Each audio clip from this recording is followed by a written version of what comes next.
दरम्यान एक मोठी बातमी पालघरमधून आहे। पालघरमधील धानिवरीतील अपघातातील मृतांवर सामूहिक अंत्यसंस्कार करण्यात आले आणि या अंत्यसंस्कारावेळी मृतांच्या कुटुंबियांना अश्रू अनावर झाले। कंटेनरनं वऱ्हाडाच्या टेम्पोला धडक दिली आणि ज्यात 13 जणांचा मृत्यू झाला।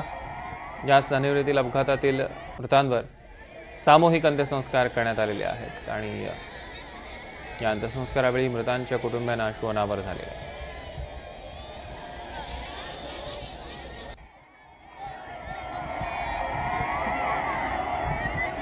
मुंबई अहमदाबाद राष्ट्रीय महामार्गावर डहाणू तालुक्यातल्या धानिवरी येथे काल जो दुर्दैवी आणि भीषण असा अपघात झाला, त्या अपघातामध्ये 13 जणांचा मृत्यू झालेला आहे।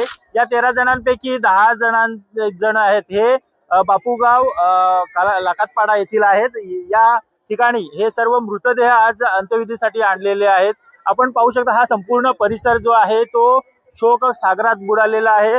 महिलांचा, पुरुष जे कोणी नातेवाईक आहे यांचा आक्रोश आपल्याला पाहायला मिळतोय। कशा पद्धतीने यांचे जे नातेवाईक आहेत ते दगावल्यामुळं खूप अतिशय दुःखाचा डोंगर कोसळलेला आहे। या ठिकाणी स्थानिक आमदार विनोद निकोले जे आहेत, आपण त्यांच्याकडून भावना जाणून घेऊया। सर, काय सांगाल या एकंदरीत अपघाताबद्दल? पालघर जिल्ह्यामध्ये धानिवरी या ठिकाणी हा मोठा अपघात हा मुंबई अहमदाबाद हायवेवर झालेला आहे। बापूगाव या ठिकाणाहून एक साखरपुऱ्याचे वऱ्हाड हे धानिवरी या ठिकाणी चाललं होतं आणि त्या ठिकाणी गुजरातवरून भरधाव येणाऱ्या एका कंटेनरने आयशर टेम्पोमध्ये साधारणतः 100च्या आसपास लोक जी होती त्याला धडक मारली आणि त्या ठिकाणी जागेवर 12-13 लोकांचा त्या ठिकाणी मृत्यू झालेला आहे। 20-22 लोक अजूनही गंभीर जखमी आहेत, त्यांची परिस्थिती चिंताजनक आहे। खरं म्हणजे त्या ठिकाणी राष्ट्रीय महामार्ग प्राधिकरण यांच्या सुद्धा बेजबाबदारीपूर्णपणे हा ॲक्सिडेंट घडलेला आहे। कारण त्या ठिकाणी जो अंडरग्राऊंड ब्रिज आहे त्या ब्रिजला जो सर्व्हिस रोड द्यायला पाहिजे तो सर्व्हिस रोड त्यांनी दिलेला नाही। जर का तो सर्व्हिस रोड दिला असता तर हा ॲक्सिडेंट होण्याचं टळलं असतं आणि हा एवढा मोठा अपघात हा पालघर जिल्ह्यामध्ये मोठा शोकाकुळ पसरलेला आहे। पूर्ण पालघर जिल्ह्यावर हा दुःखाचा डोंगर कोसळलेला आहे। मी बापूगाव या गावातील जास्तीत जास्त जणांचा मृत्यू झालेला आहे, 10 जणांचा। एकंदरीत पूर्ण कुटुंब उद्ध्वस्त झालेले आहेत।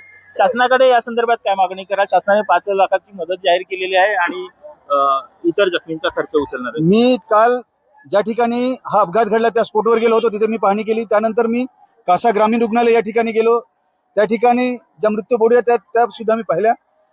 खरं म्हणजे हे जे मृत्यू झालेले जे लोक आहेत यांचं वय 30-35 ते 40च्या वयोगटातले आहेत। म्हणजे हे कुटुंब प्रमुख आहेत घरातले आणि ते मरण पावलेले आहेत। आता त्यांची मुलं, लहान मुलं, कोणाची पत्नी, कोणाचं नातेवाईक आहेत, यांच्यावर आज खूप गंभीर परिस्थिती निर्माण झालेली आहे। खरं म्हणजे NHI प्राधिकरणावर मनुष्यवधाचा गुन्हा दाखल झाला पाहिजे, कारण त्यांच्या हलगर्जीपणामुळे त्यांनी जर सर्व्हिस रोड दिला असता तर हा अपघात टळला असता। आज आपण शासनाला काल मी आपल्या मीडियाच्या माध्यमातून सुद्धा एक निवेदन केलेलं आहे की तुम्ही यांना आर्थिक मदत चांगल्या पद्धतीने केली पाहिजे, परंतु गेलेला जीव किंवा प्राण याची आपण किंमत लावू शकत नाही।